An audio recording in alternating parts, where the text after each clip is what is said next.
കല്യാണം കഴിച്ചു കൊടുത്തു കഴിഞ്ഞാൽ പിന്നെ പെൺമക്കളുടെ കാര്യത്തിൽ തീരെ ശ്രദ്ധിക്കാത്തവരാണ് മഹാഭൂരിപക്ഷം മാതാപിതാക്കൾ.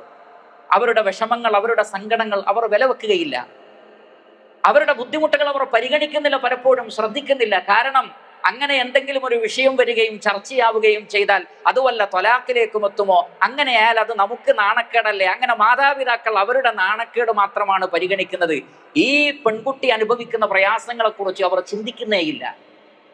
എന്നാൽ റസൂലുള്ളാഹി സ്വല്ലല്ലാഹു അലൈഹി വസല്ലം അങ്ങനെയായിരുന്നില്ല, എപ്പോഴും അവരെ സന്ദർശിച്ചിരുന്നു എന്നാണ്. ഫാത്തിമ ബീവിയെയും അതേപോലെ തന്നെ അലി ഇബ്നു അബീ ത്വാലിബ് റളിയല്ലാഹു അൻഹു, അദ്ദേഹമായിരുന്നു ഫാത്തിമ റളിയല്ലാഹു തആല അൻഹയുടെ ഭർത്താവ്. ഒരിക്കൽ നബി സല്ലല്ലാഹു അലൈഹി വസല്ലമ വീട്ടിലേക്ക് ചെന്നപ്പോൾ അലി റളിയല്ലാഹു അൻഹുവിനെ കാണുന്നില്ല. ഇമാം ബുഖാരി റഹ്മത്തുള്ളാഹി അലൈഹി അദ്ദേഹത്തിന്റെ സ്വഹീഹിൽ അത് ഉദ്ധരിക്കുന്നുണ്ട്. നബി സല്ലല്ലാഹു അലൈഹി വസല്ലമ ചോദിച്ചു, അലി എവിടെ? ഫാത്തിമ റളിയല്ലാഹു അൻഹ പറഞ്ഞു, കാന ബൈനി വബൈനഹു ഷൈ ഫഗാദബനി ഫഖറജ. ഞങ്ങൾ തമ്മിൽ ചെറിയ ഒന്നും രണ്ടും പറഞ്ഞ് ഒരു സംസാരം ഉണ്ടായി. അപ്പൊ അദ്ദേഹത്തിന് എന്നോട് ദേഷ്യം പിടിച്ചു, വീട്ടിൽ നിന്ന് എൻ്റെ കൂടെ ഇല്ലാതെ വീട്ടിൽ നിന്ന് പുറത്തിറങ്ങിയിട്ടുണ്ട് എന്ന് പറഞ്ഞു. അപ്പൊ പിണങ്ങിപ്പോയതാണ്.